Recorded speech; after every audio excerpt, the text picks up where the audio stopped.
نصلی و نسلم علی رسول الکریم وعلی آلہ الفخیم اما بعد فاعوذ باللہ من الشیطان الرجیم بسم اللہ الرحمن الرحیم ان الساعۃ آتیہ صدق اللہ المولانا العظیم وصدق رسولہ النبی المکین الکریم ونحن علی ذلک لمن الشاہدین والشاکرین والحمد للہ رب العالمین۔ درود شریف پڑھ لیجیے۔ اللہم صلی علی سیدنا مولانا محمد معدن الجود والکرم وآلہ وبارک وسلم۔ صلاۃ و سلام علیک یا رسول اللہ صلی اللہ تعالی علیہ وسلم۔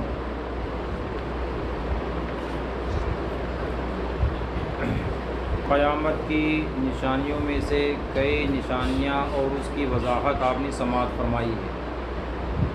آج کے اس درس میں امام تاج الشریعہ علیہ الرحمہ نے قیامت کی نشانیوں میں سے ایک نشانی یہ ذکر فرمائی کہ جب عورتیں ترکی گھوڑوں پر بیٹھیں، عورتیں ترکی گھوڑوں پر بیٹھیں تو یہ بھی قیامت کی نشانیوں میں سے ایک نشانی ہے۔ یہ کس طور پر ہے کہ عورتیں ترکی گھوڑوں پر بیٹھیں؟ فرماتے ہیں یعنی فخر و مباحات کے طور پر، فخر کے طور پر، ایک دوسرے پر سبقت لے جانے کے طور پر، تکبر و گھمنڈ کے طور پر مردوں سے مشابہت اختیار کریں۔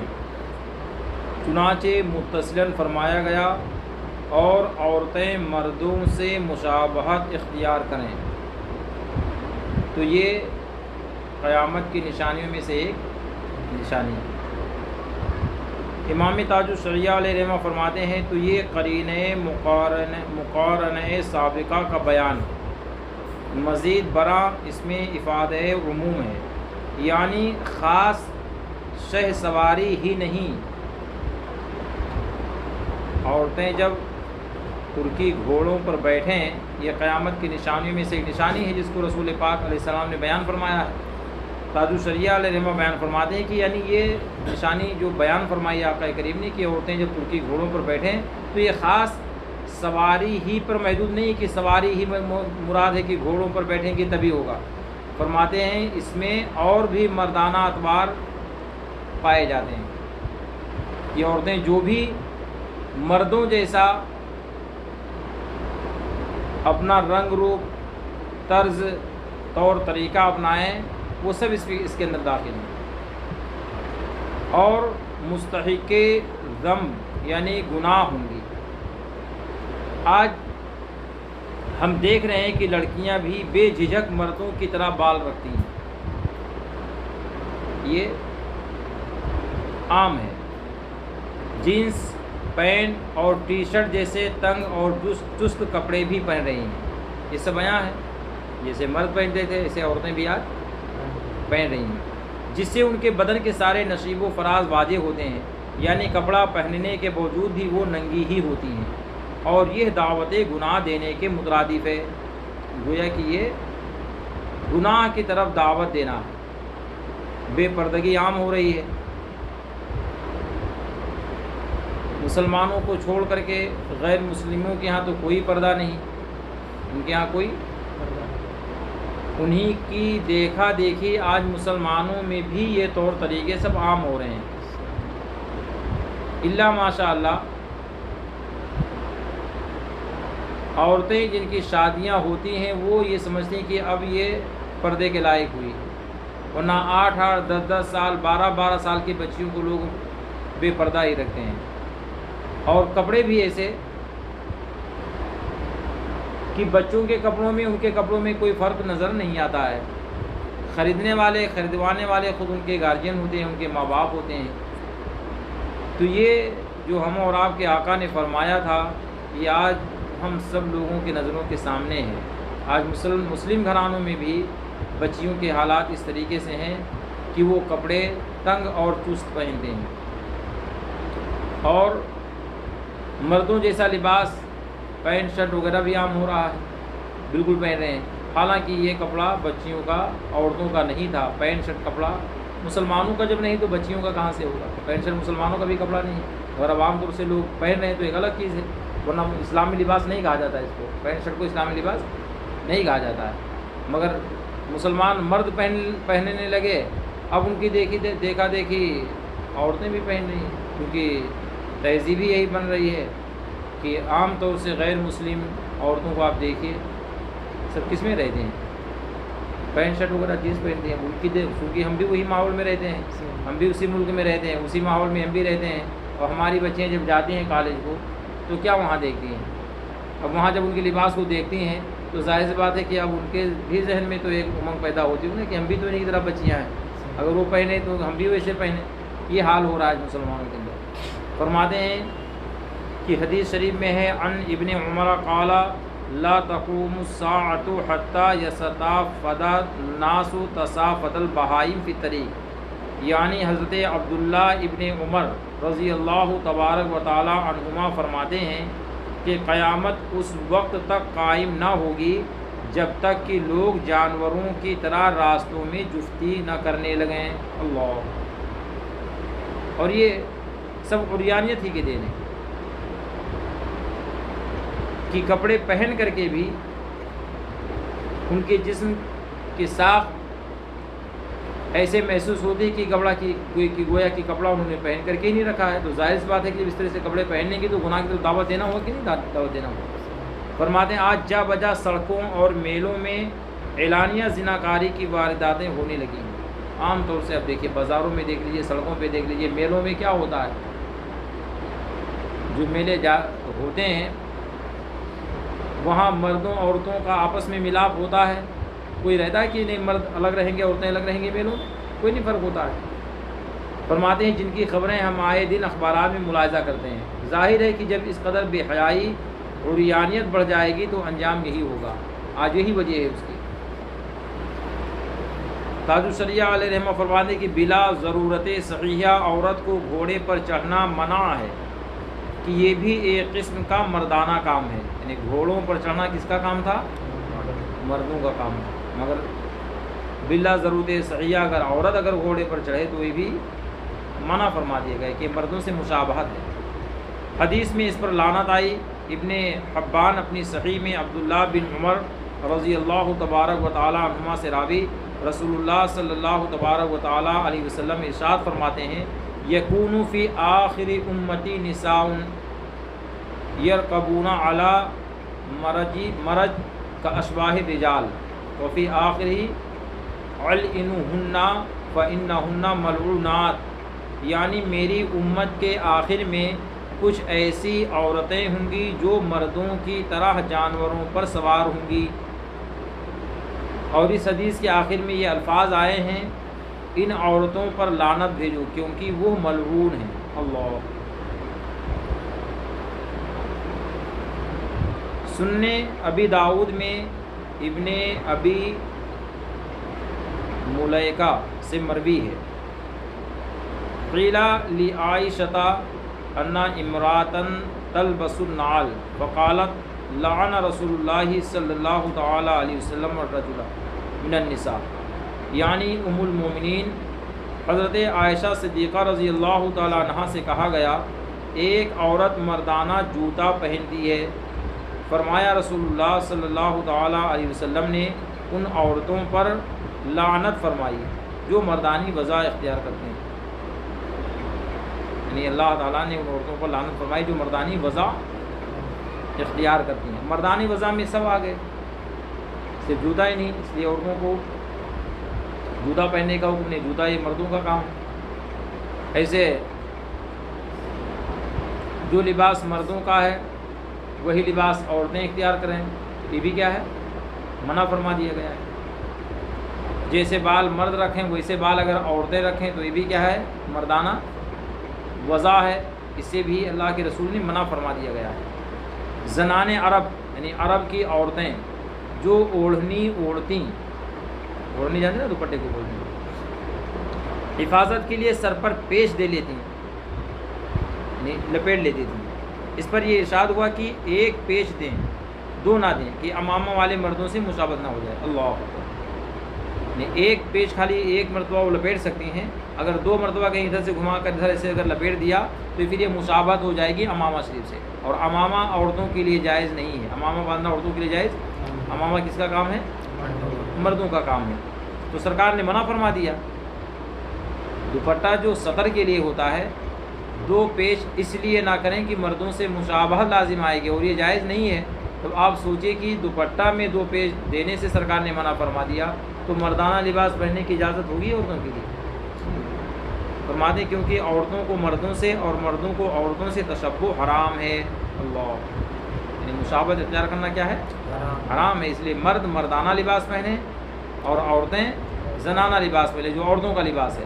اب اگر کوئی مرد عورتوں کا لباس پہنے تو وہ بھی حرام، کوئی عورت اگر مردوں کا لباس پہنے تو وہ بھی حرام ہے۔ امام احمد و ابو داؤد حاکم نے بسند حسن ام المومنین ام سلمہ رضی اللہ تعالی عنہا سے روایت کی، ان النبی صلی اللہ علیہ وسلم دخل علیہا وہی تختمر فقال لیلۃ لا لیلتین،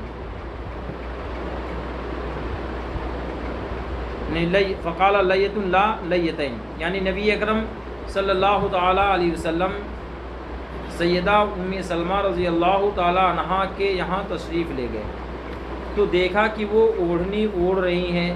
کیا دیکھا؟ سرکار جب پہنچے تو دیکھا کہ حضرت ام سلمہ دوپٹہ اوڑھ رہی تھی۔ سرکار نے فرمایا سر پر صرف 1 پیچ دو، 2 نہ ہو۔ اللہ، یہ کون ہے؟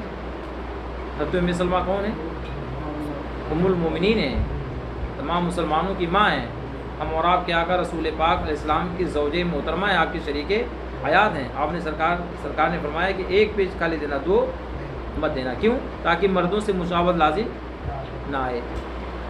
عبداللہ بن عمر رضی اللہ تبارک و تعالیٰ عنہما نے ام سعید بنت ام جمیل کو کمان لگائے مردانی چال چلتے دیکھا تو ارشاد فرمایا، رسول اللہ صلی اللہ علیہ وسلم نے فرمایا کہ وہ عورت ہم میں سے نہیں جو مردوں سے مشابہت اختیار کرے۔ اللہ، کیا فرماتے ہیں آقا کریم؟ کہ وہ عورت جو مردوں سے مشابہت اختیار کرے، یعنی مردانہ لباس پہنے یا مردوں جیسی وضاقتہ رکھے، مردوں جیسے اپنے بال کو کٹوائے، مردوں جیسے کپڑے پہنے، تو سرکار فرماتے ہیں کہ وہ عورت ہم میں سے نہیں۔ کیا مطلب؟ وہ مسلمان نہیں ہے۔ اللہ، اتنی سختی فرمائی۔ اسی امام احمد اور امام طبرانی نے روایت کیا ہے، عورت کو اپنے سر کے بال کترنا حرام ہے۔ عورت کو اپنے سر کے بال کترنا کیا ہے؟ حرام ہے۔ اور قطرے تو ملعونہ، یعنی اس پر لعنت ہوگی کہ یہ مردوں سے مشابہت ہے، اور عورتوں کا مردوں سے تشبہ حرام ہے۔ در مختار میں ہے یعنی کسی عورت نے سر کے بال قطر ڈالے تو گنہگار ہوئی، نیز اس پر اللہ تعالیٰ کی لعنت ہوئی۔ اس میں جو علت مؤثرہ ہے وہ مردوں سے تشبہ ہے، یعنی بال قطرنے پر کیوں اللہ تعالیٰ کی لعنت ہے، کیوں عورت و گنہگار ہوگی؟ فرماتے ہیں اس لیے کہ مردوں سے، اس کا مطلب کیا ہے کہ بال قطروانا یہ مردوں کا کام ہے، مردوں کی وضاقتہ ہے، اور عورتوں کی وضاقتہ بال قطروانا نہیں ہے۔ تو اب جو مرد حضرات بال لمبے لمبے اٹھا کر کے رکھ لیں تو وہ بھی عورتوں سے گویا کہ مشابہت اختیار کر رہے ہیں، تو ان کے لیے بھی لعنت آئی ہے حدیث شریف میں کہ وہ عورتوں سے مشابہت نہ اختیار کریں۔ تو لمبے لمبے بال رکھنا جائز ہے؟ نہیں جائز ہے۔ اب اگر کوئی اپنے آپ کو پیر کہلاتا ہو، کیا کہلاتا ہو؟ پیر کہلاتا ہو، لوگوں کو مرید کرتا ہو، اور عورتوں جیسے بڑے بڑے لمبے لمبے اتنے لمبے لمبے بال رکھتا ہو، تو اسے مرید ہونا جائز ہے؟ ایسے کو پیر بنانا جائز ہے؟ نہیں جائز ہے۔ کیوں نہیں جائز ہے؟ اس لیے کہ آقا کریم صلی اللہ تبارک و تعالیٰ علیہ وسلم کے ارشاد عالی شان کی روشنی میں وہ فاسق ہے۔ کیا ہے وہ؟ فاسق۔ اور فاسق پیر نہیں ہو سکتا ہے، فاسق پیر، اس لیے کہ پیر ہونے کے لیے 4 شرطیں ضروری۔ کتنی شرطیں؟ 4۔ اور 4 شرطوں میں سے ایک شرط یہ بھی کہ پیر فاسق مولن نہ ہو۔ پیر کیا ہو؟ فاسق مولن نہ ہو۔ اگر فاسق مولن سے مراد کیا ہے؟ کہ کھلم کھلا وہ گناہ کے کام نہ کرے، شریعت کی خلاف ورزی نہ کرے۔ اب اگر وہ عورتوں جیسے بڑے بڑے بال رکھتا ہے تو کھلم کھلا گناہ ہے کہ نہیں گناہ ہے؟ سب لوگ دیکھ رہے ہیں کہ نہیں دیکھ رہے ہیں؟ تو فاسق مولن ہوا کہ نہیں ہوا؟ کھلے طور پر گناہ کرنے والا ہوا کہ نہیں ہوا؟ تو اب ایسا شخص پیر کے لائق ہو سکتا ہے؟ اگر کوئی ان سے مرید ہو جائیں تو حقیقت میں مرید ہوں گے؟ نہیں ہوں گے۔ تو جو حدیث شریف میں فرمایا گیا یا بزرگوں نے فرمایا کہ جس کا کوئی پیر نہیں ہوتا اس کا پیر کون ہوتا ہے؟ شیطان ہوتا ہے۔ تو ایسے لوگ جو مرید ہو جاتے ہیں ایسے لمبے لمبے بال والوں سے، تو گویا کہ وہ انسان کے مرید نہیں، شیطان کے مرید ہیں، ان کا کوئی مرید پیر ہی نہیں ہے۔ ٹھیک ہے۔ اور ایک نشانی بیان فرماتے ہیں کہ جب عورتیں مردوں سے اور مرد عورتوں سے مشابہت اختیار کریں، یہ بھی قیامت کی نشانیوں میں سے ایک نشانی ہے، اور یہ نشانی واقع ہو چکی ہے۔ تاج الشریعہ علیہ السلام کیا فرماتے ہیں؟ یہ نشانی کون نشانی؟ کہ عورتیں مردوں سے اور مرد عورتوں سے مشابہت اختیار کریں۔ فرماتے ہیں زمانے حال میں بکثرت اس کا مشاہدہ ہو رہا ہے، اور یہ شرعاً ممنوع ہے، یعنی منع کر دیا گیا ہے۔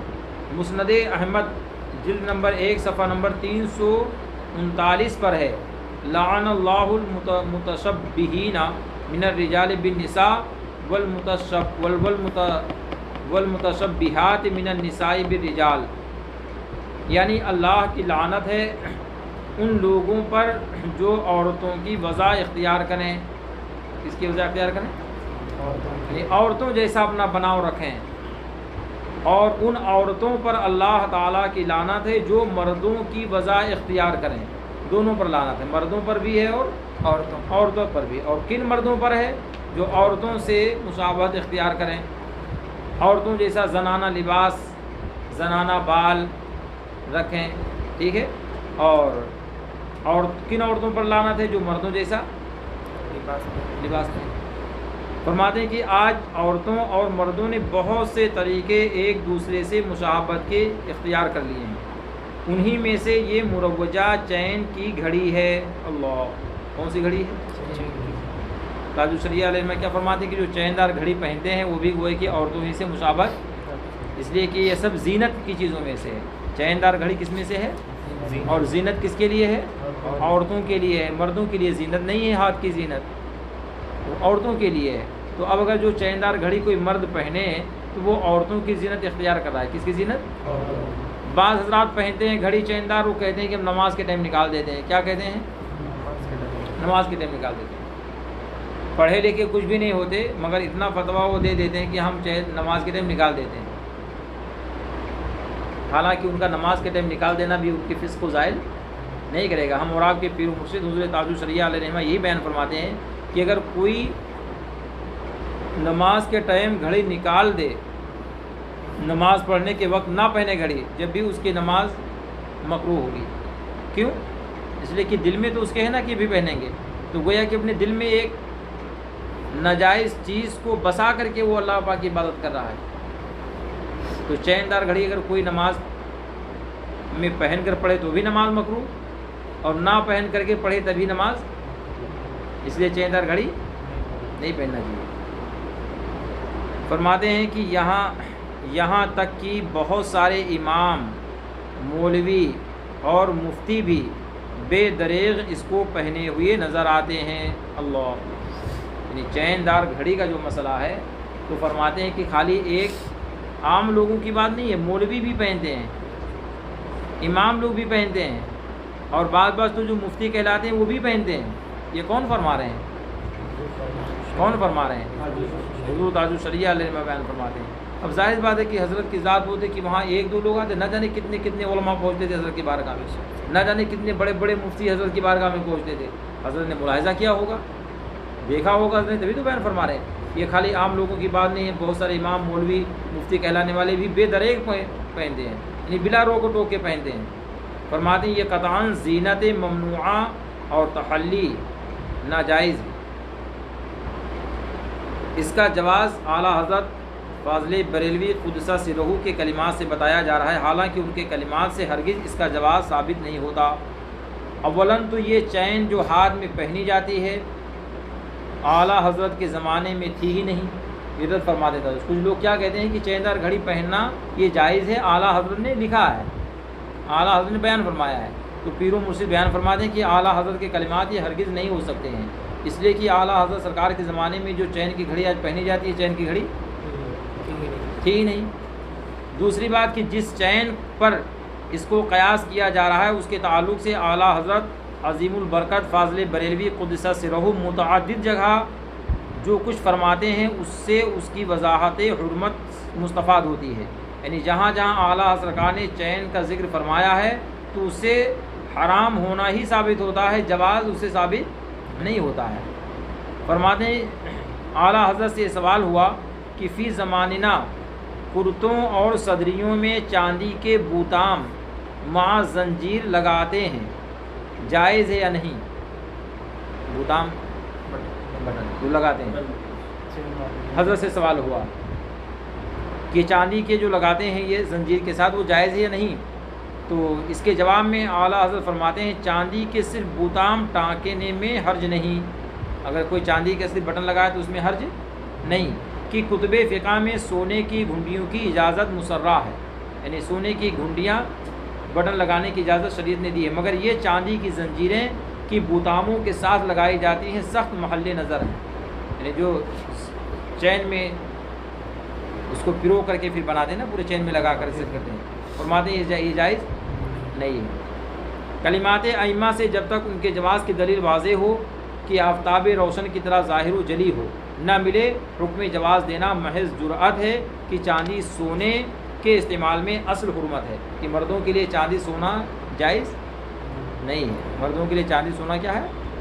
حرام ہے، لہٰذا اگر کوئی بٹن لگائے اور اس کے ساتھ زنجیر میں وہ سب جڑے ہوئے ہوں تو ایسی صورت میں اس کا پہننا ناجائز و حرام ہے، جائز نہیں ہے۔ شیخ محقق مولانا عبدالحق محدث دہلوی قدسہ سرہ اشعۃ اللمعات شرح مشکات میں فرماتے ہیں، کیا فرماتے ہیں؟ کہ زنجیروں کے لیے نہ زر کی طرح کوئی نص، یعنی بٹن کی طرح کوئی نص فقیر نے پایا، نہ جواز پر کوئی صاف دلیل۔ یہ کون ہیں؟ حضرت شیخ عبدالحق محدث، بہت بڑے محدث تھے جنہوں نے ہندوستان کے اندر پورے ہندوستان میں علم حدیث کو پھیلایا ہے۔ پورے ہندوستان میں علم حدیث کو کس نے پھیلایا ہے؟ شیخ عبدالحق محدث دہلوی نے۔ ان کو اللہ تعالیٰ نے ان کو رسول پاک صلی اللہ تعالیٰ علیہ وسلم نے علم حدیث پھیلانے کے لیے مدینہ شریف سے ہندوستان میں بھیجا تھا۔ کس نے بھیجا تھا؟ سرکار صلی اللہ علیہ وسلم نے بھیجا تھا۔ آپ مدینہ شریف میں تھے تو لیٹے ہوئے تھے، خام میں سرکار تشریف لائے اور ارشاد فرمایا کہ عبدالحق تم ہندوستان جاؤ اور وہاں پر میرے حدیث کو آپ پھیلاؤ لوگوں میں۔ نیند کھل گئی، آپ بہت بے قرار ہوئے، بے چین ہوئے، پھر دوبارہ نیند آئی، پھر وہی خواب آیا۔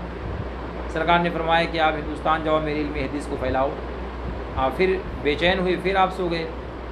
تیسری مرتبہ جب خواب میں آئے تو حضرت شیخ عبدالحق دہلوی فرماتے ہیں کہ میں نے عرض کیا کہ یا رسول اللہ، لوگ آپ کی بارگاہ میں حاضر ہوتے ہیں آپ کی زیارت کے لیے، آپ کے شہر میں رہنے کے لیے، یہ غلام آپ کی بارگاہ میں حاضر ہوا ہے اور آپ اس کو اپنے در سے دور بھیج رہے ہیں، آپ اس غلام کو اپنے در سے آپ دور کر رہے ہیں۔ تو رسول پاک علیہ السلام نے فرمایا کہ عبدالحق، آپ مدینے میں میرے شہر میں رہتے ہو تو میرے روضے کی زیارت کرتے ہو، میرے قبر کا دیدار کرتے ہو، اور ہندوستان میں رہو گے تو تم کو روزانہ میری زیارت ہوگی۔ سبحان اللہ۔ تو وہ حضرت شیخ عبدالحق محدث دہلوی ہیں جنہوں نے اپنی کتاب اشعۃ اللمعات میں یہ فرمایا ہے، جس کو اعلیٰ حضرت ذکر فرما رہے ہیں فتاوی رضویہ شریف جلد نہوم کے اندر، 9ویں جلد کے اندر، کہ شیخ عبدالحق محدث دہلوی نے فرمایا کہ زنجیروں کے لیے نہ بٹن کی طرح کوئی نص، یعنی کوئی دلیل قرآن حدیث میں فقیر نے نہیں پایا، نہ جواز پر کوئی صاف دلیل، بلکہ وہ بظاہر مقصود بے نفسیہ ہیں، نہ زر کی طرح کپڑے کی کوئی غرض ان سے متعلق، نہ علم کی طرح ثوب میں کپڑے میں مستحلق کتابیں ثواب ٹھہریں، نہ ان سے سنگار اور زینت کے سوا کوئی فائدہ مقصود، اور وہ زیور زنان سے کمال مشابہ نہیں، عورتوں کے زیوروں سے زیادہ مشابہ ہیں۔ ان کی حیت و حالت بالکل سہاروں کی سی ہے کہ ایک طرف ان کے کنڈوں میں بالیاں پرو کر ان کو دونوں جانب سے پیشانی کے بالوں پر لا کر کانٹا ڈال کر ملا دیتے ہیں، وہ بھی ان زنجیروں کی طرح لڑیاں ہی ہیں، بلکہ ان سے علاوہ تزئین ایک فائدہ بھی مقصود ہوتا ہے کہ بالیوں کا بوجھ کانوں پر نہ پڑے، یہ انہیں اٹھا کر سہارا دیے رہتے ہیں، اسی لیے ان کو سہارے کہتے ہیں، اور ان زنجیروں کی لڑیاں سوا زینت کے کوئی فائدہ نہیں دیتی، تو بنسبت سہاروں کی ان کی لڑیاں جھومر کی لڑیوں سے اشباہ ہیں، اور سہاروں کی طرح یہ بھی داخل ملبوس ہیں، بلکہ ان کا صرف زینت کے لیے بزداد مقصود اور کپڑے کے اغراض سے محض بے تعلق ورنہ مستعلق ہونا جھومر کی طرح ان کے اور بھی زیادہ لبس سے مستقل کا مقتضی ہے۔ الی آخر۔ اس عبارت کا خلاصہ یہ ہوا کہ عورتیں جو کان میں کبھی کبھی جو 3 4 بالیاں پہنتی ہیں، کانوں میں رہتی ہیں، اور 3 4 بالیوں کو پہننے کے لیے ایک زنجیر میں ان کو چاروں کو پرو کر کے پہنا جاتا ہے، تو ان کے لیے ایک سہارا ہو جاتا ہے کہ وہ گرنے نہ پائیں، بالیوں کو روکے رہتی ہیں۔ تو شیخ عبدالحق محدث دہلوی ارشاد فرماتے ہیں کہ جو چین میں لگا کر بٹن لگائے جاتے ہیں تو وہ بھی گویا کہ انہی بالیوں کے سہاروں کی طرح ایک سہارا ہے چین، تو جیسے بالیوں میں چین میں گن کر کے بالیاں پہنی جاتی ہیں، سہارا ہیں وہ زینت ہوئی، تو ایسے بٹنوں کو زنجیروں میں پرو کر کے پہننا بھی زینت ہے، اور یہ زینت مردوں کے لیے جائز نہیں ہے، لہذا چین کے ساتھ میں چاندی سونے کے بٹن لگا کر پہننا بھی جائز، اگر چاندی سونا نہ ہو، آج کے زمانے کے کاسے پیتل وغیرہ ہوں تو ان میں بھی گن کر کے پہننا جائز نہیں ہے۔ امام تاج الشریعہ علیہ نما فرماتے کہ یہاں سے ظاہر ہوا کہ اعلیٰ حضرت عظیم البرکت قدسہ سرہ کے زمانے میں جو جیبی گھڑی کی چین رائج تھی، جسے کرتے صدری وغیرہ میں لگا کر گھڑی جیب میں رکھتے تھے،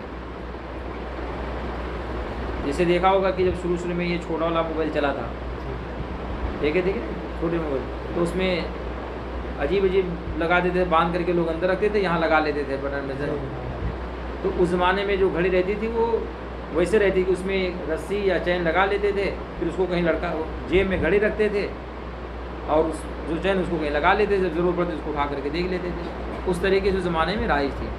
فرماتے ہیں جسے کرتے صدری وغیرہ میں لگا کر گھڑی جیب میں رکھتے تھے، ان کے نزدیک اس کا بھی وہی حکم ہے جو زیور کا ہے، تو یہ چیز جو دستی گھڑی میں لگائی جاتی ہے بدرجہ اولا زیور ہے، اور اس کے پہننے سے تحلی و زیبائش مقصود ہونا ظاہر تر ہے، لہٰذا اس کی حرمت اظہر، اور اس میں عورتوں سے تشبہ ظاہر و باہر اور روشن تر، وہاں پہننے سے مشابہ ہونے کی وجہ سے حکم حرمت دیا، تو یہاں پہننے میں کوئی شبہ ہی نہیں، تو یہاں خالص حرمت ہے نہ کہ شبہ حرمت ہے۔ اللہ، یعنی یہ فرماتے ہیں خالی حرمت کا شبہ نہیں ہے، چین دار گھڑی پہننے میں حرمت کا خالی شبہ نہیں کہ ہاں شبہ ہے کہ ہو سکتا ہے حرام ہو یا نہ ہو، فرماتے نہیں ہے، بالکل حرام ہے، بالکل حرام ہے، جس کے بارے میں فرمایا محرمات میں شبہ مثل یقین ہے، تو اس میں چیز کی حرمت بنسبت زنجیر کے خوب آشکار ہے، یہاں سے مجوزین کے قیاس کی حالت ظاہر ہو گئی۔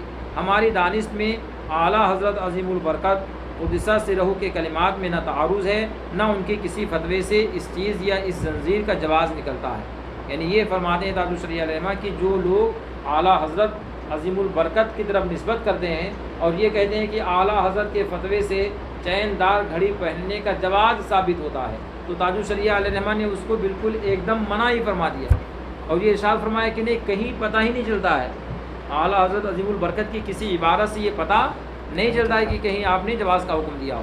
پھر فرماتے ہیں بالفرض اگر صورت تعارض ہو بھی تو رجوع ان تصریحات کی طرف لازم ہے کہ خود قوی اور شبہ سے صاف ہے، اور جس کلمہ سے اس کا خلاف متوہم ہو اس کی تعبیر لازم ہے، اور اس طرح تطبیق دینا ضروری ہے، لہٰذا اگر الطیب الوجیز میں علامہ شامی کی اس بحث کے پیش نظر یہ وضع لبس ہے یا محض تعلیق زنجیر، اعلیٰ حضرت نے یہ فرما دیا اعتراض اولا ہے، اس سے بچنا چاہیے۔ علامہ شامی رحمۃ اللہ علیہ کی کتاب ہے جس کا نام ہے الطیب الوجیز، اس میں حضرت نے فرمایا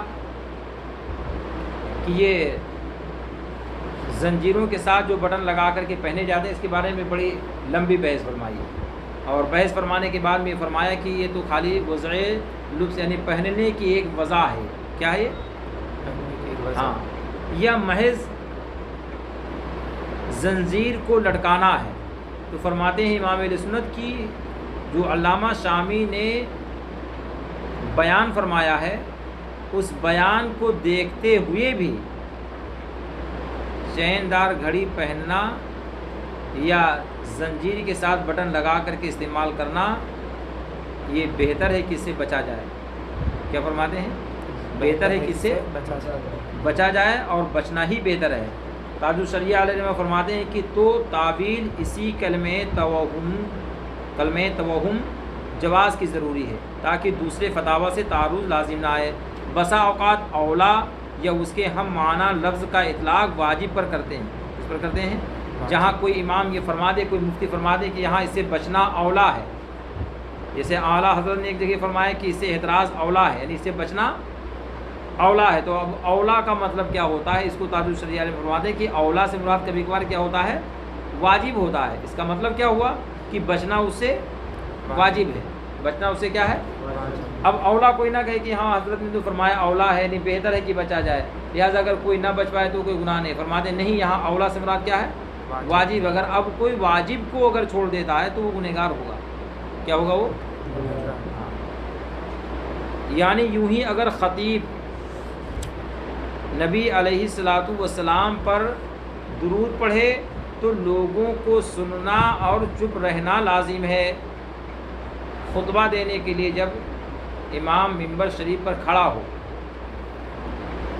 اور ایسے وقت میں اگر وہ آیت درود پڑھے، ان اللہ و ملائکتہ یصلون علی النبی والی آیت، تو فرماتے ہیں کہ ایسی صورت میں مقتدیوں پر کیا ضروری ہے، خاموش رہنا، چپ رہنا ضروری ہے۔ امام ابو یوسف نے امام اعظم سے پوچھا، امام اگر ذکر کرے کیا مقتدی بھی ذکر کریں؟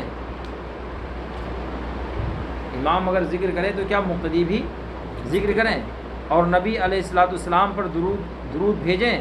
امام اعظم نے فرمایا مجھے یہ پسند ہے کہ وہ لوگ خطبہ سنیں اور خاموش رہیں۔ کیا فرمایا ہمارے امام نے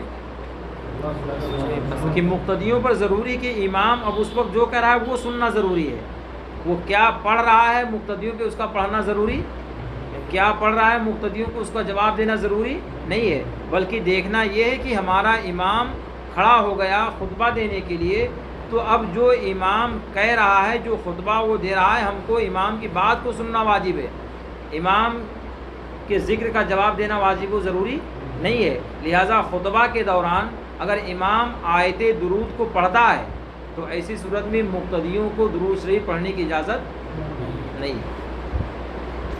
فرماتے ہیں کہ امام اعظم ابو حنیفہ رضی اللہ تعالیٰ عنہ نے فرمایا کہ مجھے یہ پسند ہے کہ وہ لوگ خطبہ سنیں اور خاموش رہیں، اور امام اعظم نے یہ نہ کہا کہ ذکر نہ کریں اور درود نہ بھیجیں، تو اس طرح تعبیر میں حسن اسلوب سے کام لیا اور یہ کہنے سے بچے کہ ذکر نہ کریں اور درود نہ بھیجیں، اور سننا اور خاموش رہنا اس لیے پسندیدہ ٹھہرا کہ اللہ کا ذکر اور نبی علیہ السلام پر درود بھیجنا فرض نہیں، اور خطبہ کا سننا فرض ہے۔ خطبہ کا سننا کیا ہے، اور درود بھیجنا فرض نہیں ہے، خطبہ کا سننا فرض ہے، تو جو خطبہ کا سننا فرض ہے اس کو اپنانا چاہیے، درود بھیجنا جب فرض نہیں تو درود پڑھنا خطبے کی حالت میں بہتر نہیں ہے، خاموش رہنا ضروری ہے۔ نیز جوہرہ نیرہ ایک کتاب کا نام ہے عربی، جو فقہ میں ہے، مسائل جس میں بیان کیے گئے ہیں، اس کے جلد نمبر 2 صفحہ نمبر 260 پر ہے، وَيَنبَغِي أَن يَكُونَ قَدْرُ فِضَّةِ الْخَاتَمِ مِثْقَالًا وَلَا يَزَادُ عَلَيْهِ وَقِيلَ لَا يَبْلُغُ بِهِ الْمِثْقَالَ، یعنی انگوٹھی کی کتنی مقدار ہونی چاہیے، انگوٹھی کی کتنی مقدار ہونی چاہیے؟ فرماتے ہیں کہ انگوٹھی کی چاندی کی مقدار 1 مثقال ہونا چاہیے، کتنا ہونا چاہیے، اور اس سے زیادہ کرنا منع ہے، اور ایک قول یہ ہے کہ چاندی کی مقدار پوری 1 مثقال نہ کرے، 1 مثقال۔ اس جگہ بھی یجب کی جگہ ینبغی چاہیے، ینبغی فرمایا، کیا فرمایا، ینبغی، وینبغی ان یکون فرمایا، واجب نہیں فرمایا، حالانکہ واجب ہے، 1 مثقال یعنی 4.5 ماشا سے زیادہ انگوٹھی کا پہننا حرام ہے، اس پر واجب ہی کہ 4.5 ماشا سے کم پہنے وہ، تو فرماتے ہیں ہونا چاہیے تھا واجب، اور فرمایا کیا ہے، ینبغی۔ ینبغی کا معنی ہوتا ہے مناسب ہے، ینبغی کا معنی کیا ہوتا ہے اردو میں، مناسب، اور واجب کا معنی ہوتا ہے ضروری ہے، تو مناسب و ضروری میں فرق نہیں ہے، یہ بول دیا جائے کہ یار آپ وہاں جا رہے ہیں مناسب نہیں ہے، یہ مناسب ہے کہ آپ ایسا کریں، تو اب اس کے اندر تھوڑا نرم بھی بنے، اور یہ کہ واجب ہے کہ آپ ایسا کریں تو اس کے اندر کڑک ہو گیا مسئلہ کہ اب اس کو کر ہی نہیں سکتے، اور مناسب میں ہے کہ گنجائشیں کر سکتے ہیں۔ تو اب دیکھو لفظ ینبغی کا ہے، مگر پیر و مرشد تاج الشریعہ علیہ رحمہ اعلیٰ حضرت کے حوالے سے فرماتے ہیں کہ یہاں ینبغی نہیں بلکہ واجب کا لفظ ہونا چاہیے تھا۔ فرماتے ہیں خود فتاوی رضویہ میں اس کی نظیر یہ ارشاد ہے، عشرہ محرم میں، عشرہ محرم سے مراد پہلے والا عشرہ، فرماتے ہیں کہ محرم میں 3 رنگوں کے بابت فرماتے ہیں مسلمانوں کو چاہیے عشرہ مبارکہ میں 3 رنگوں سے بچے۔ کتنے رنگوں سے؟ آپ کو غور کہاں کرنا ہے کہ اعلیٰ حضرت فرماتے ہیں مسلمانوں کو چاہیے، کیا فرماتے ہیں؟ یہ نہیں فرماتے ہیں کہ مسلمانوں پر واجب و ضروری ہے۔ چاہیے کے لفظ پہ تاج الشریعہ علیہ السلام آپ کو بتانا چاہتے ہیں کہ یہاں جو چاہیے کا لفظ ہے، یہ چاہیے خالی چاہیے کے معنی میں نہیں ہے، یہ واجب کے معنی میں کہ ضروری ہے کہ وہ بچیں اس سے 3 رنگوں سے۔ فرماتے ہیں کہ 3 رنگوں سے بچیں، سبز، سرخ، سیاہ۔ سبز کی وجہیں تو معلوم ہو گئی، اور سرخ آج کل ناصبی خبیث خوشی کی نیت سے پہنتے ہیں، امام حسنین کریمین کے دشمن ہیں وہ خوشی سے پہنتے ہیں۔ سیاہ میں اودا، نیلا، کاسنی، یہ کلر کے نام ہیں۔ سبز میں کاہی، دھانی، پستی، سرخ میں گلابی، عنابی، نارنگی سب داخل ہیں، کئی کلر اس کے اندر ہو جاتے ہیں۔ فرماتے ہیں غرض جس پر ان میں کوئی رنگ صادق آئے، اگر سوگ یا خوشی کی نیت سے پہنے جب تو خود ہی حرام ہے، کیا ہے وہ؟ حرام ہی ہے، ورنہ ان کی مشابہت سے بچنا بہتر۔ اب امام تاج الشریعہ اپنی زبان میں فرماتے کہ یہاں بہتر اور حرام کے تقابل سے بظاہر یہ معلوم ہوتا ہے کہ اگر سوگ یا خوشی کی نیت نہ ہو تو ان کپڑوں کو پہننا جائز ہے۔ سوگ اور خوشی کی نیت نہ ہو تو کیا کرنا چاہیے؟ پہننا جائز ہے، بلکہ اچھا بہتر کے مقابل،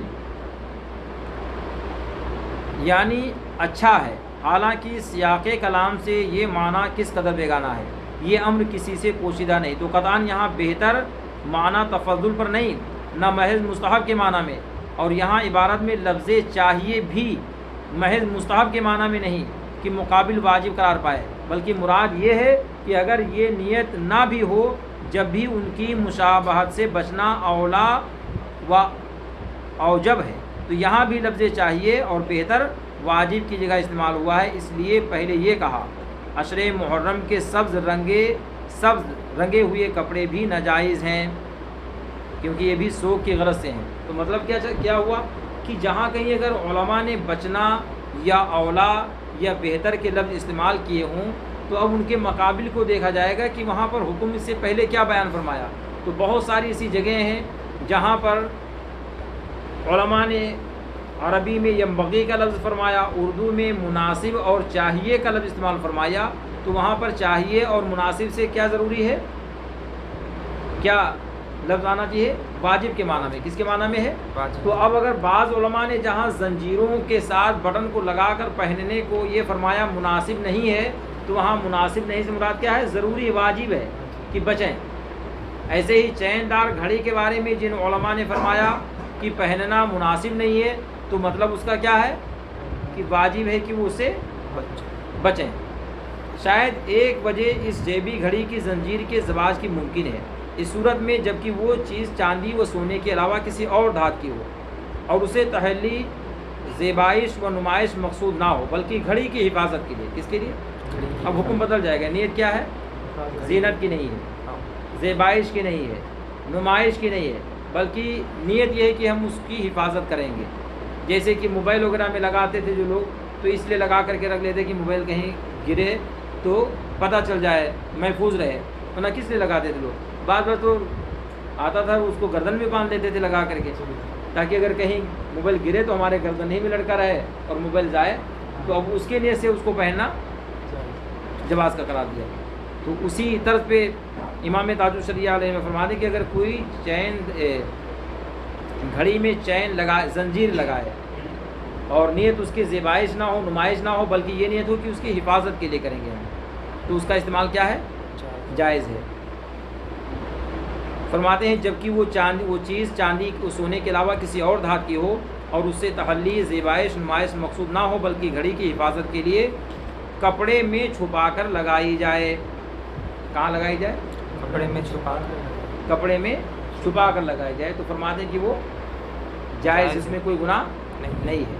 اس صورت میں اعلیٰ حضرت قدسہ سے روح کے کلمات سے اگر اس چیز کے جواز کا ایہام ہوتا ہے تو اس کا محمل یہی صورت ہے جو حضرت نے بیان فرمایا کہ نمائش مقصود نہ ہو بلکہ گھڑی کی حفاظت ہو اور کپڑے کے چھپا کر کے اس چین کو رکھا جائے، چین کے ساتھ گھڑی کو رکھا جائے تو اس کے جواز کا حکم ملتا ہے، ورنہ تو جائز ہونے کی کوئی صورت نظر نہیں آتی ہے. فرماتے اور اسی صورت پر ان کے کلمات کو محمول کرنے سے ان کے فتاوی میں تعارض کا وہم منتفع ہو جاتا ہے، مگر یہ صورت جیبی گھڑی کی چین میں نہیں، تو اس پر قیاس درست نہیں کہ دونوں صورتیں جدا گانا ہیں. یعنی اب اگر کوئی فرماتے کہ کوئی یہ قیاس کر لے کہ دیکھو جیسے چین دار گھڑی، جیسے زنجیر گھڑی میں لگا کر کے اس لیے سے پہنے کی وہاں نمائش نہیں مقصود ہے بلکہ گھڑی کی حفاظت مقصود ہے، تو ایسے اگر کوئی چین گھڑی میں لگا کر اس لیے پہنے کہ وہاں گھڑی کی حفاظت مقصود ہے، نمائش، فرماتے یہ قیاس صحیح نہیں ہوگا. وہاں پر جیب میں گھڑی رکھنے والے پر اس کو قیاس کرنا کہ یہاں ہاتھ میں باندھنا ہے تو ہاتھ میں باندھنے سے کون سی حفاظت ہوگی؟ فرماتے ہاتھ میں نمائشی ہے. یہاں نیت اگر کوئی لا کرے کہ نہیں ہماری نیت نمائش نہیں ہے، زینت نہیں ہے بلکہ حفاظت ہے، تو حفاظت ہاتھ ہی میں باندھ کر کے گھڑی کی ہوگی.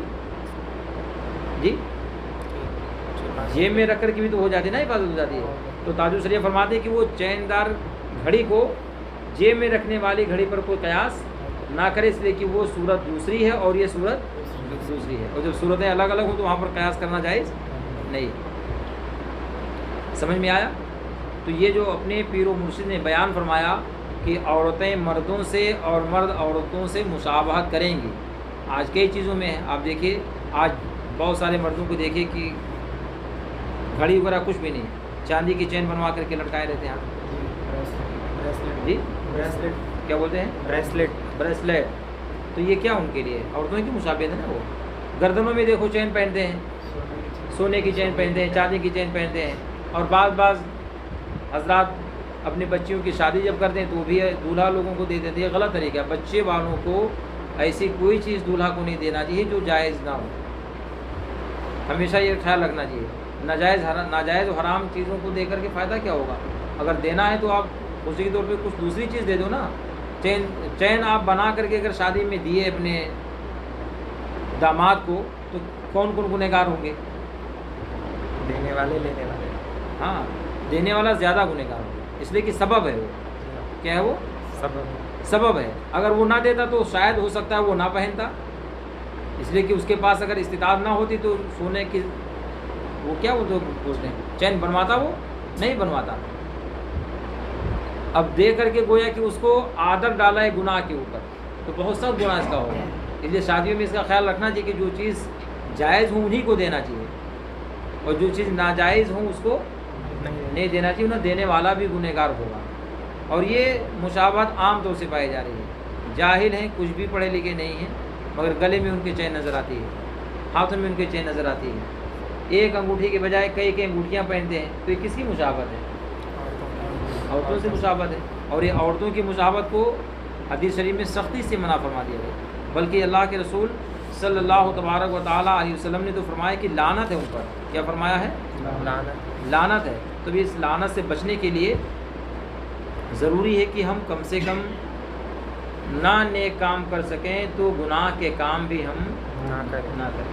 اگر نہیں اچھے کام کر سکتے ہیں تو کم سے کم برے کام بھی ہم نہ کریں، تاکہ اللہ تعالیٰ کے ہماری پکڑ نہ ہو.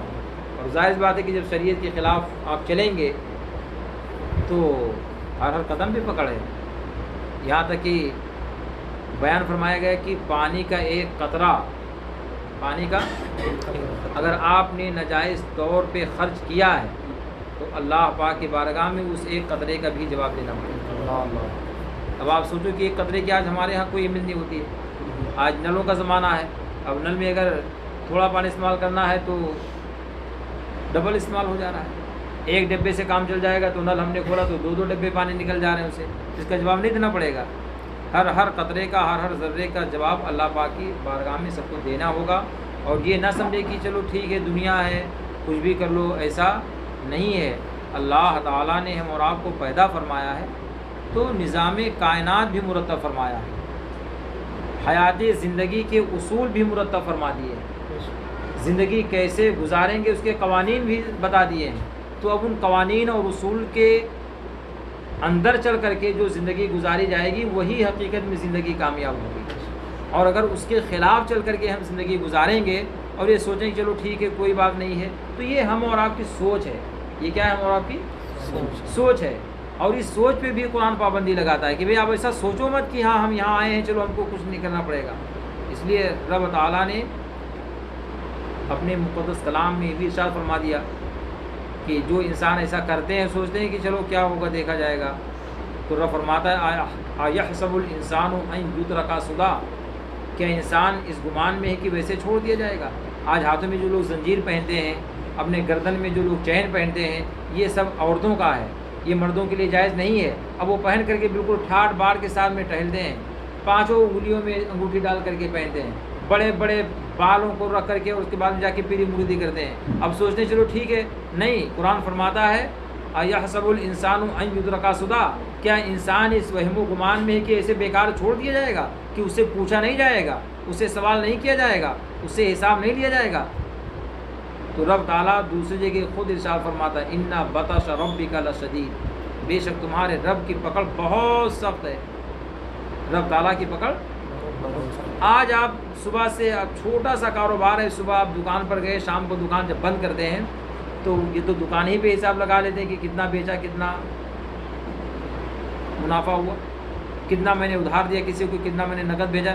یہ سب ہوتا ہے کہ نہیں ہوتا ہے؟ نہیں وہاں لگائے تو گھر پہ آ کر کے لگاتے ہو، اور نہیں لگاؤ گے تو گورنمنٹ نے مجبور کر دیا کہ جی ایس ٹی تم سے لینا ہے تو خود ہی تم کو لگا کر کے دینا پڑے گا۔ یعنی کہیں نہ کہیں سے آپ شب و روز اپنے دنیاوی کاروبار کے سے جب فرصت پاتے ہیں تو ایک اندازہ لگاتے ہیں ذہن میں کہ ہاں میں نے کیا آج کیا، کیا نہیں کیا ہے۔ تو یہ دنیاوی معاملات آپ کے بیکار نہیں ہیں۔ تو جو اللہ تعالیٰ نے ہم اور آپ کو پیدا فرمایا ہے، جس کا تعلق آخرت سے ہے، تو کیا آخرت کے امور ویسے ہیں؟ سب آخرت کے جو امور ہیں، آخرت کے جو معاملات ہیں، یہ سب ویسے ہیں؟ نہیں، ویسے نہیں ہیں۔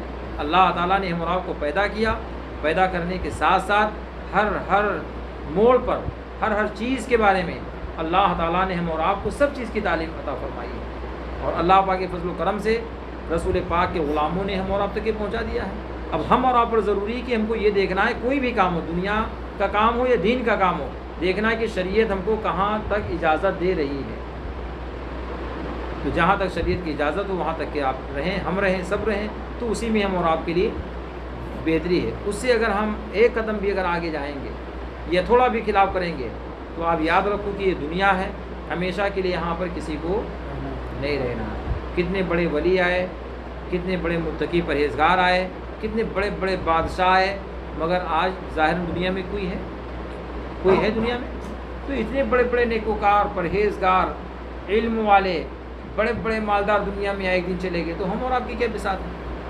اس لیے کبھی یہ نہیں ذہن میں رہنا چاہیے کہ ہم کو ہمیشہ یہاں رہنا ہے، اس لیے چلو خوب موج مستی کرو، نہیں، جہاں کہیں بھی آپ کو دنیاوی شکنجوں میں آپ پھنستا ہوا دیکھیں، آپ آخرت کو یاد کریں، تو انشاءاللہ تعالیٰ جو دنیاوی معاملات ہیں جس میں آپ کبھی کبھار پھنس جاتے ہیں، تو انشاءاللہ تعالیٰ اللہ پاک چاہے گا تو آپ اس کے اندر نہیں پھنسیں گے۔ سکندر بہت بڑا بادشاہ تھا اپنے وقت، ایک روایت میں آتا ہے کہ وہ بادشاہ نبی تھے۔ جب دنیا سے ان کے جانے کا وقت ہوا، 4 بادشاہ ایسے گزرے ہیں جن کی حکومت پوری دنیا پہ رہی ہے۔ کتنے بادشاہ تھے؟ جن میں سے 2 مسلمان تھے اور 2 کافر تھے۔ 2 مسلمان تھے اور 2 مسلمانوں میں سے حضرت سکندر ہے، حضرت سلیمان علیہ السلام ہے۔ ان لوگوں کی حکومت کیا تھی؟ پوری دنیا پہ تھی، چرند پرند انسان حیوان سب پہ تھی۔ تو سکندر کی حکومت پوری دنیا پہ تھی۔ اب سوچیے اس سے بڑا بادشاہ کوئی ہو سکتا ہے؟ اس سے بڑا دولت مند کوئی ہو سکتا ہے؟ جن کے قبضے میں ساری دنیا ہو۔ جب ان کے وصال کا وقت قریب ہوا تو انہوں نے وصیت فرمائی اور یہ ارشاد فرمایا کہ دیکھو جب میرا انتقال ہو جائے تو میرا ہاتھ کفن سے باہر نکال دینا۔ کیا فرمایا انہوں نے؟ کفن سے باہر۔ لوگوں نے سوال کیا اور عرض کیا کہ حضور آپ ایسا کیوں کہتے ہیں، یہ تو خلاف ہوگا، سب لوگوں کے ہاتھ کفن کے اندر ہوتے ہیں اور آپ کہتے ہیں میرا ہاتھ کفن سے باہر نکال دینا۔ تو عام لوگوں کے حالات کے خلاف کیوں ایسا آپ وصیت کر رہے ہیں ہم لوگوں کو؟ ایسا کیوں آپ فرما رہے ہیں؟ جب سب لوگوں کے ہاتھ کفن کے اندر رہتے تو آپ کا ہاتھ بھی کفن کے اندر ہونا چاہیے۔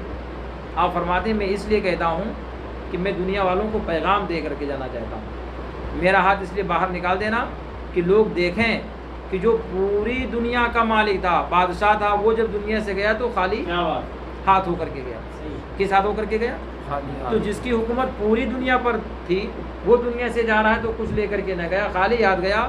تو جو تھوڑی بہت جائیداد کے مالک اگر دنیا میں ہو جائیں انہیں اترانا، انہیں تکبر، انہیں گھمنڈ نہیں کرنا چاہیے، اس لیے کہ سکندر علیہ السلام سے بڑھ کر کے نہیں ہو سکتے، حضرت سکندر سے بڑھ کر کے نہیں ہو سکتے۔ جب وہ خالی ہاتھ گئے تو دنیا کا کوئی انسان لے کر جا سکتا ہے؟ نہیں جا سکتا ہے۔ تو ہمیشہ اپنی آخرت کو رکھنا چاہیے۔ کیا رکھنا چاہیے؟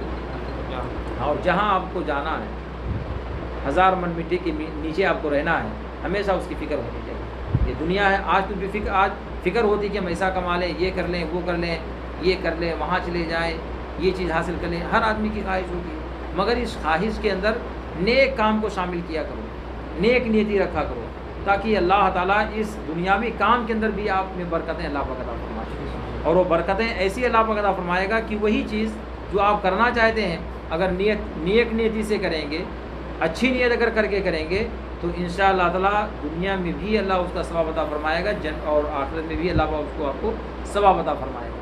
جیسے حضرت عثمان غنی رضی اللہ عنہ، اللہ پاک نے آپ کو نوازا تھا، مال و دولت سے نوازا تھا، تو کیا شان تھی؟ رسول پاک علیہ السلام ارشاد فرماتے ہیں کہ عثمان غنی نے 2 مرتبہ دنیا میں جنت خریدی۔ سبحان اللہ۔ کون فرماتے ہیں؟ رسول پاک فرماتے ہیں کہ عثمان غنی نے دنیا ہی میں 2 مرتبہ جنت خرید لی ہے۔ تو ظاہر بات ہے کہ کون سی دولت ان کے پاس تھی؟ یہی دولت تھی کہ جب کبھی اسلام پر خرچ کرنے کی ضرورت پڑتی تھی تو انہوں نے یہ نہیں دیکھا کہ یہ دولت اگر ہمارے پاس رکھی رہے گی تو ہمارے بچوں کے کام آئے گی، یہ دولت اگر رہے گی تو ہم فلاں کام کر لیں گے، یہ دولت رہے گی تو فلاں کام کر لیں گے۔ چنانچہ جب مدینہ المنورہ سرکار ہجرت کر کے تشریف لائے تو ایک کنواں وہاں تھا جس کا پانی بہت شیریں تھا، بہت میٹھا پانی تھا، مگر اس کنویں کا مالک یہودی تھا، مسلمانوں کو پانی نہیں بھرنے دیتا تھا۔ مسلمان غربت و افلاس میں تھے، ان کے پاس پیسے اتنے نہیں تھے کہ وہ جا کر کے پانی خرید کر بھر لیتے۔ تو اللہ پاک نے حضرت عثمان غنی کو نوازا تھا۔ رسول پاک کے ارشاد عالی شان کے مطابق جب آقا کریم نے ارشاد فرمایا کہ کون ہے جو اس کنویں کو جا کر خرید کر کے وقف کر دے مسلمانوں پر، تو حضرت سیدنا عثمان غنی رضی اللہ تعالیٰ عنہ کھڑے ہوئے کہ یا رسول اللہ میں خریدوں گا اس کو، سبحان اللہ۔ مگر قیمت اتنی تھی اور وہ یہودی اتنا ہوشیار تھا کہ اس نے پورا نہیں آدھا اس نے بیچا۔ کیا بیچا؟ کہ آدھے کنویں کو بیچ دیتا ہوں، آدھے کنویں کو بیچ دیا۔ اب ہوتا یہ تھا کہ آدھے کنویں کو اس طور سے کہ باری متعین ہو گئی کہ ایک دن مسلمانوں کا رہے گا، ایک دن کا پانی وہ بیچے گا یہودی، ایک دن کا پانی یہودی بیچے گا، اور ایک دن مسلمانوں کا تھا کہ مسلمان پانی بھریں گے اس سے۔ اب دیکھا ہے کہ مسلمانوں کو اللہ پاک نے بہت، مسلمان کام نہیں لیتا ہے تدبیر سے، ورنہ مسلمانوں جیسا عقل اللہ پاک نے کسی کو نہیں عطا فرمایا ہے۔ جو عقل اللہ پاک نے مسلمانوں کی دی ہے ایسی عقل نہیں کسی کی ہے، مگر مسلمان اپنے عقل سے کام نہیں لیتا۔ آج وہ دنیاوی فریب میں، اپنے آزادی میں، تساہلی میں، کاہلی میں، غفلت میں بالکل سب مست ہیں، ان کو اپنی عقل سے کام نہیں لینا ہے۔ ورنہ اس زمانے میں جب حضرت عثمان غنی نے خرید لیا تھا تو جب مسلمانوں کی باری آتی تو ایسا پانی بھر لیتے تھے کہ 2 دن وہ کام چلتا تھا۔ اب وہ جب دیکھا تو گھبرا گئے بھی کہ ہمارا اس میں فائدہ کیا ہو رہا ہے، ہمارا اس میں۔ تو مسلمانوں کی حضرت سیدنا عثمان غنی کی اس تدبیر کو دیکھ کر اس نے مجبور ہو کر کے دوبارہ پھر اس کو بیچ دیا۔ اس موقع سے آقا کریم نے ارشاد فرمایا تھا کہ عثمان تم نے دنیا ہی میں آج جنت خرید لی۔ تو اللہ پاک کی بارگاہ میں یہ دعا ہونی کہ ہم دنیاوی معاملات میں اگر کامیاب ہیں یا کامیاب ہوئے تو کم سے کم ہم اللہ تعالیٰ کی راہ میں خرچ کرنے کا جذبہ رکھیں، جہاں ضرورت پڑے وہاں ہم کو آگے بڑھ چڑھ کر کے اس میں حصہ لینا چاہیے، اس لیے کہ جہاں آنکھ بند ہو گئی تو کچھ بھی نہیں کر سکتے آپ۔ کوئی اعمال آپ کے ہوں نہیں ہوں گے، کوئی کام آپ کے آنے والا ہوگا نہیں ہوگا۔ ہاں اگر نیک اولاد اگر آپ نے چھوڑی ہے، کیا چھوڑی ہے؟ نیک اولاد، تو ہم نہیں، ہم اور آپ کے آقا فرماتے ہیں اذا مات الانسان انقطع عملہ، جب انسان مر جاتا ہے اس کے سارے اعمال ختم کر دیا. اب کوئی بھی عمل نہیں کر سکتا. وہ نماز نہیں پڑھ سکتا, روزے نہیں رکھ سکتا, زکوٰۃ نہیں دے سکتا, حج نہیں کر سکتا, قرآن نہیں پڑھ سکتا, ماں باپ کی خدمت نہیں کر سکتا, نہیں کر سکتا ہے. مگر 3 ایسے عمل ہیں کہ اگر مرنے کے بعد چھوڑ کر کے گیا تو اللہ تعالیٰ ہمیشہ ہمیشہ کے لیے ان کو ثواب انہی میں سے فرماتے ہیں ولد صالح یدعو بہ. نیک اولاد اگر چھوڑ کر کے گیا تو اللہ تعالیٰ قیامت تک کہ اس کو ثواب عطا فرماتا ہے. سبحان اللہ. تو آپ لوگ بھی نیک بنیے, اپنے بچوں کو نیک بنائیے کہ آپ نہ رہیں دنیا میں تو کم سے کم آپ کے بچے جو نیک کام کریں گے تو ان کے نیک کام کرنے کا ثواب اللہ پاک ہم اور آپ کو بھی عطا فرماتا رہتا ہے. اب اگر ان بچوں نے نیک اولاد چھوڑی, پھر ان کے بچوں نے نیک اولاد چھوڑی, پھر بچوں کے بچوں کے بچوں نے نیک اولاد چھوڑی, تو اب یہ سلسلہ بھائی ہم لوگ آدم علیہ السلام ہی کی تو اولاد سے ہیں, حضرت آدم علیہ السلام ہی کی تو اولاد سے ہیں. تو اب اگر یہ سلسلہ آدم علیہ السلام سے لے کر کے ہم تک کے پہنچا ہے, اب ہمارے بعد سے جو نسل چلے گی قیامت تک کے جو بھی پیدا ہوں گے ہماری نسل سے, اگر ان میں نیک اگر ہوتے رہیں گے تو جو بھی وہ کام دنیا میں کریں گے ان تمام کاموں کا صلہ اور ثواب اللہ تعالیٰ ہم اور آپ کو قبر میں پہنچاتا رہے گا انشاءاللہ تعالیٰ. تو یہ سب کی خواہش ہونی چاہیے کہ نہیں ہونی چاہیے. اس لیے نیک بننا چاہیے, اپنی اولادوں کو بھی نیک بنانا چاہیے, پرہیزگار ان کو بنائیں, نمازی بنائیں, اچھی تعلیم ان کو دیں, اچھی تربیت ان کی کریں, صحیح طور پہ قرآن شریف پڑھنے پر ان کو مجبور کریں آپ, اور سکھائیں اچھی طریقے سے کہ قرآن شریف کی تلاوت کیا ہوتی ہے. ایک آیت اگر آپ کا بچہ تلاوت کرے قرآن شریف تو آپ سوچیں کہ کتنا ثواب اللہ پاک عطا فرمائے گا. ایک حرف پر اللہ پاک 10 نیکیاں عطا فرماتا ہے. کتنی؟ اب اگر 100 حرف اگر پڑھ لیا تو کتنے نیکیاں ہو جائیں گی جی؟ 1000 نیکیاں ہو جائیں گی کہ نہیں ہو جائیں گی. اور ایک حرف میں علماء فرماتے ہیں کہ ایک حرف عربی کے ایسا ہے جو 3 حرفوں سے مل کر کے بنتا ہے, جس کو ہم اور آپ جیسے دیکھتے ہیں, اسے لمبی لمبی ایک لکیر کھینچ دیتے ہیں نا, الف بولتے ہیں, ایک ہی طریقے سے ہم لوگ اس کو بناتے ہیں نا, الف لکھتے ہیں, اس کا تلفظ 3 حرف سے مل کر کے ہوتا ہے. الف لام اور فا تینوں سے مل کر کے ہوتا ہے. تو اب وہ دیکھنے میں لگتا ہے ایک ہے, مگر تلفظ میں کتنے لگتے ہیں؟ 3 لگتے ہیں. تو ظاہراً ہم 10 کے مستحق ہوتے ہیں, مگر حقیقت میں اللہ پاک ہم کو ایک الف پڑھنے پر کتنے نیکیاں عطا فرماتا ہے؟ 30 نیکیاں عطا فرماتا ہے. کتنی؟ 30. ایک حرف پہ 10 اور 3 حرف پہ 30. الف لام میم دیکھنے میں کتنے حرف ہیں؟ 3. الف پھر لام پھر میم, مگر ہم تلفظ جب ان کا دیکھیں تو آپ الف میں ہم کیا بولتے ہیں؟ الف شروع میں الف اور لام, اس کے بعد فا, 3 حرف ہوئے. لام تو لام الف زبر لام میم ساکن لام 3 حرف ہو گئے. تو 3 پہ الف کے اور 3 لام کے کتنے ہو گئے؟ اور میم میں بھی 3 ہیں, میم یا زیر می پھر میم ساکن میم, تو کتنے ہو گئے؟ 9 ہوئے کہ نہیں. تو الف لام میم دیکھنے میں 3 اور پڑھنے میں کتنے ہیں؟ 9. تو اب اللہ تعالیٰ کتنے نیکیاں عطا فرمائے گا؟ خالی الف لام میم پڑھنے پہ کتنے نیکیاں اللہ پاک عطا فرمائے گا؟ جی 90 نیکیاں عطا فرمائے گا. تو آپ سوچیے کہ اگر آپ کا بچہ صحیح طور پہ قرآن شریف کی تلاوت کرتا ہے تو کتنا اللہ پاک آپ کو ثواب عطا فرمائے گا. اور وہی بیٹا آپ کے مرنے کے بعد جہاں قرآن شریف کی تلاوت کیا, اپنے ہاتھوں کو اٹھا کر اپنے رب کی بارگاہ میں عرض کیا کہ مولا یہ میرے ابا تھے جنہوں نے مجھے بہترین طریقے سے قرآن شریف پڑھایا, یا میرے ابا گنہگار تھے یا نیکوکار تھے, مولا دنیا سے چلے گئے, جو میں نے قرآن کی تلاوت کی ہے ان سب کا ثواب میرے ابا حضور کو تو پہنچا دے, عطا فرما دے.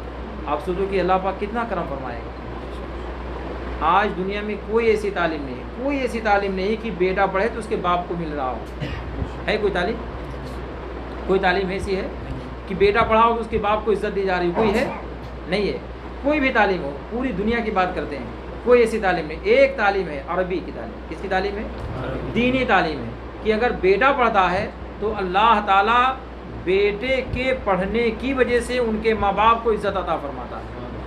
حدیث شریف میں ہے, آقا کریم فرماتے ہیں کہ میدان محشر میں بہت سارے لوگ جمع ہوں گے. گھبرا تو نہیں, درس ختم ہو گیا آپ کا, یہ سمجھا رہے ہیں آپ حضرات کو, گھبرا تو نہیں رہے ہیں جی. فرماتے ہیں حدیث شریف میں کہ جب میدان محشر قائم ہوگا وہاں پورے اول و آخرین سب جمع ہوں گے, آدم علیہ السلام سے لے کر کے حضرت عیسیٰ علیہ السلام اور ہمارے سرکار کی آخری امت سب کے سب جمع ہوں گے. وہاں پر کچھ ایسے لوگ ہوں گے جن کے سروں پہ اللہ تعالیٰ نے بہت بہترین تاج پہنایا ہوگا, وہ تاج پہن کر کے رہیں گے, ان کے چہرے سب چمک رہے ہوں گے. تو میدان محشر میں لوگ جائیں گے پوچھنے کے لیے کہ بھئی کیا بات ہے, کون سا نیک کام کر کے آئے تھے, اتنا عظیم الشان تاج اللہ پاک نے تمہیں پہنایا ہے, کون سی نیکی آپ کرتے تھے؟ تو وہ خوشی سے جھوم کر کے بولیں گے کہ میں نے یہ جو تاج پہن کر کے رکھا ہے، جو اللہ پاک نے مجھے تاج پہنایا ہے، اس کا سبب یہ ہے کہ میں نے اپنے بچوں کو دینی تعلیم دلوایا تھا. سبحان اللہ. تو آپ دیکھو کہ کس کو اس کا فائدہ مل رہا ہے. پڑھا کس نے تھا؟ بچے نے بیٹے نے پڑھا تھا. فائدہ اس کو کس کو مل رہا ہے؟ اس کے والد کو مل رہا ہے. تو دینی تعلیم کا فائدہ ہے کہ نہیں فائدہ ہے؟ بے شمار اس کا فائدہ ہے. ایک حدیث شریف میں یہ سرکار نے ارشاد فرمایا کہ ایک صاحب تھے جنہوں نے منت مانی کہ اگر مجھے کوئی اولاد پیدا ہوئی تو میں اپنے بیٹے کو عالم دین بناؤں گا. سبحان اللہ. کیا نیت مانی تھی؟ آج تو لوگ ڈاکٹر بناتے ہیں، انجینئر بنانے کی کوشش کرتے ہیں، پروفیسر بنانے کی کوشش کرتے ہیں. کس لیے؟ کہ ہمارا بیٹا انجینئر ہوگا تو بہت پیسہ لائے گا، ہمارا بیٹا ڈاکٹر بنے گا تو بہت پیسہ کمائے گا، کلکٹر بنے گا تو بہت پیسہ کمائے گا. یہی تو سوچ ہے نا لوگوں میں کہ پیسہ کمائے گا، پیسہ کمائے گا، پیسہ ہمارے پاس بہت آئے گا. مگر یہ نہیں دیکھا کہ ہم نے کیا کیا ہے. وہ پیسہ اگر بیٹا لا کر کے دے گا اور ہماری آنکھ بند ہو گئی تو کون سے کام میں ہمارے پاس پیسہ آنے والا ہے؟ کیا وہ پیسہ، فرض کرو کہ 50 کروڑ پیسہ کما لیا آپ کے بچے نے، آپ چلے گئے دنیا سے، تو کیا اس کے 2-4 روپیہ رکھ دے گا آپ کے کفن کے ساتھ کہ ابا ہمارے جا رہے ہیں، بڑی محنت سے پڑھایا تھا، لاؤ 1000 روپیہ یا 500 روپیہ ابا کے کفن کے ساتھ رکھ دے گا؟ اگر رکھے گا بھی، وہ رکھنا بھی چاہے گا تو لوگ نہیں رکھنے، کیا پاگل پنی کرتا ہے. کوئی پیسہ رکھا جاتا ہے قبر کے ساتھ؟ کوئی رکھنے بھی نہیں دے گا. اگر لڑکا رکھنا بھی چاہے کہ ہم رکھ دیں گے ابا حضور کے قبر کے ساتھ میں 1000 روپیہ یا 2000 یا 10,000، تو لوگ رکھنے دیں گے؟ نہیں رکھنے دیں گے. سب یہیں تک رہیں گے. مگر دینی تعلیم ایسی ہے کہ انہوں نے منت یہ مانی کہ اگر مجھے کوئی اولاد پیدا ہوئی تو میں نے اپنے بیٹے کو میں دین کی تعلیم دلواؤں گا. اتفاق سے ان کا وصال ہو گیا اور کچھ دنوں کے بعد اللہ نے کرم فرمایا کہ حمل قرار پا گیا اور اس کے بعد میں ان کا وصال ہو گیا. کچھ دنوں کے بعد ان کے گھر میں بچے کی ولادت ہوئی. اب چھوٹا سا بچہ جب مدرسہ جانے کے لائق ہو گیا، چلنے کے لائق ہو گیا، تو ماں کو اپنے شوہر کی منت یاد آئی. سبحان اللہ. سبحان اللہ. آج ہماری ماں بہنوں کو کون سی منت یاد آتی ہے؟ کوئی منت نہیں یاد. شوہر نے اگر کوئی وعدہ کر لیا تو بعض ایسی بیویاں ہوتی ہیں جو اس کو کہتے ہیں کہ نہیں، اس کو تم کو کرنا ہی نہیں، میں جو کہوں گی وہی تم کو کرنا ہے. کبھی کبھار ایسا ہوتا ہے کہ اگر شوہر نے کسی سے وعدہ کر لیا تو عورتیں وعدے کو تلوا دیتی ہیں معاذ اللہ. اور یہ نہیں کہ بھائی میرے شوہر نے وعدہ کر لیا تو نہیں، ان کو کرنے دینا چاہیے، ہمت بڑھانا چاہیے. آج تو ہمت توڑتی ہیں عورتیں. مگر ایک وہ اللہ کی نیک بندی تھی، خاتون تھی، کہ ان کے شوہر دنیا سے چلے گئے اور منت یاد رہی ان کو. سبحان اللہ. منت انہیں یاد رہی تو انہوں نے سوچا بھی ہمارے شوہر نے منت مانی تھی کہ اگر مجھے کوئی اولاد پیدا ہوئی تو میں اس کو دین کی تعلیم دلواؤں. تو آج میرے شوہر نہیں ہیں مگر میں ان کی شریک حیات ہوں. اگر میں نے ان کی منت کو پوری نہ کیا تو اللہ تعالیٰ کی بارگاہ میں میری بھی پکڑ ہوگی. اللہ. اپنے شوہر کی منت کو پوری کرنے کے لیے اپنے بچے کو نہلایا، لباس پہنایا، بالوں میں تیل ڈالا، کنگھی کیا اور لے کر کے مدرسے کی طرف چل گئی. سبحان اللہ. مدرسے میں پہنچی، عالم صاحب تھے. عالم صاحب کی بارگاہ میں انہوں نے عرض کیا کہ حضور یہ میرے شوہر کی منت تھی کہ اگر مجھے کوئی اولاد پیدا ہوئی تو میں اپنے بیٹے کو عالم دین، دینی تعلیم انہیں دلواؤں گا. تو حضور میرے شوہر نہیں رہے مگر یہ ان کا بچہ ہے اور میں ان کی بیوی ہوں.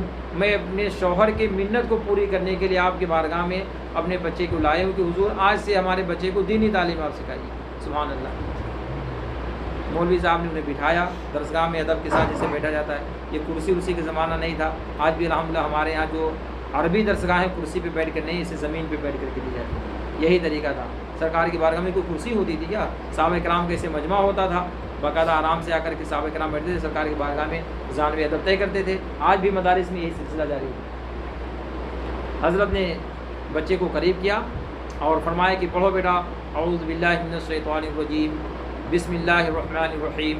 ننھی عمر شریف اس کی تھی، اپنی زبان سے وہ تعوذ پڑھ رہا ہے، اللہ پاک کا نام لے رہا ہے، بسم اللہ الرحمن الرحیم کہہ رہا ہے.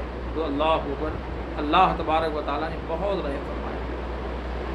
ان کے باپ گنہگار تھے، ان کے قبر میں عذاب نازل ہو رہا تھا. جیسے ہی وہ بیٹا مدرسے میں گیا، مولوی صاحب نے اعوذ باللہ بسم اللہ انہیں پڑھایا تو اللہ تعالیٰ نے اپنے فرشتوں سے ارشاد فرمایا کہ میرے فرشتوں آپ جاؤ اور فلاں شخص کے قبر میں عذاب ہو رہا ہے، آپ جا کر کے عذاب کو دور کر دو.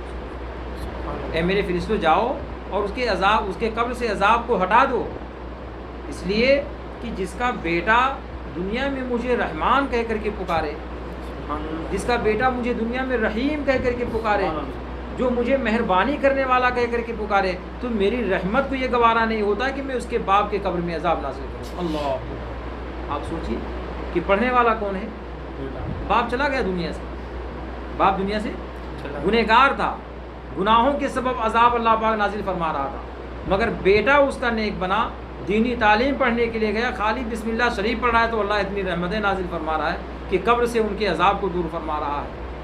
یہ کون سی تعلیم ہے؟ جی دینی تعلیم۔ اس لیے اللہ نے اولاد اگر عطا فرمایا تو اپنے بچوں کو عالم دین بنائیے۔ رزاق کون ہے؟ رزق دینے والا کون ہے؟ سب کا یقین ہے نا کہ کوئی کمی اس کے اندر ہے، کوئی خامی ہے، کوئی شک ہے کسی کو؟ سب کا رزاق کون ہے؟ سب کو روزی دینے والا کون ہے؟ اچھا مجھے بتاؤ کہ جب کڑاکے کی دھوپ ہوتی ہے، مئی جون کی جب شدت کی گرمی ہوتی ہے، دھوپ اپنے شباب پہ ہوتی ہے، سب گھاسیں جل جاتی ہیں، دیکھا نا آپ لوگوں نے گھاس، جنگلوں میں، پہاڑوں میں، کھیتوں میں کوئی گھاس نظر آتی ہے؟ سب جل جاتی ہے۔ تو یہ مجھے بتاؤ کہ جانور سب کہیں چلے جاتے ہیں کہ رہتے ہیں؟ جی رہتے ہیں کہ نہیں رہتے ہیں؟ اب مجھے بتاؤ کہ جانوروں کو کون کھلاتا ہے اس وقت؟ کون کھلاتا ہے؟ اچھا جانور افضل ہیں کہ انسان افضل ہیں؟ آواز سے بولیے، انسان۔ تو جب جانوروں کو اللہ پاک بھوکا نہیں رکھتا ہے تو کیا انسانوں کو بھوکا رکھے گا؟ اللہ تعالیٰ نے جن کو ساری مخلوقات میں سب سے افضل بنایا ہے، تو جب اللہ پاک چھوٹی چھوٹی چیزوں کو، چھوٹے چھوٹے مخلوقات کو رزق دیتا ہے، تو جن کو اشرف المخلوقات بنایا ہے، سب سے افضل بنایا ہے، ان کو بھوکا رکھے گا؟ نہیں رکھے گا۔ تو آخر وجہ کیا ہے؟ آپ کے بچے مدرسے میں نہیں جاتے، کیا وجہ ہے؟ آپ کے بچے قرآن صحیح نہیں پڑھنا ان کو آتا ہے؟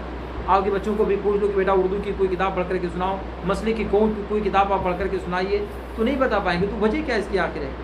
آپ کو یہ یقین ہے کہ ہاں روزی اللہ پاک ہمیں دیتا ہے، کوئی ڈاکٹر آپ کو روزی دے گا؟ آپ کا بیٹا کلکٹر بنے گا تبھی آپ کو روزی ملے گی؟ جی آپ کا بیٹا D M S D M بن جائے تبھی آپ کو روزی ملے گی؟ نہیں، D M S D M ہی کیوں نہ بن جائے بیٹا، اگر رب نہ چاہے تو کوئی نہیں کھلا سکتا ہے، کوئی نہیں کھلا سکتا ہے۔ رب اگر نہ چاہے تو کوئی نہیں کھلا سکتا ہے۔ حضرت سکندر کی بارگاہ میں ایک آدمی آیا تو بہت غریب تھا، حضرت کی بارگاہ میں آتا، حضرت نے اس کو دیا کہ یہ دینار ہے، اس کو لے جاؤ، بیچ کر کے تم اپنے کاروبار کرو تاکہ تمہارے رزق میں کشادگی پیدا ہو۔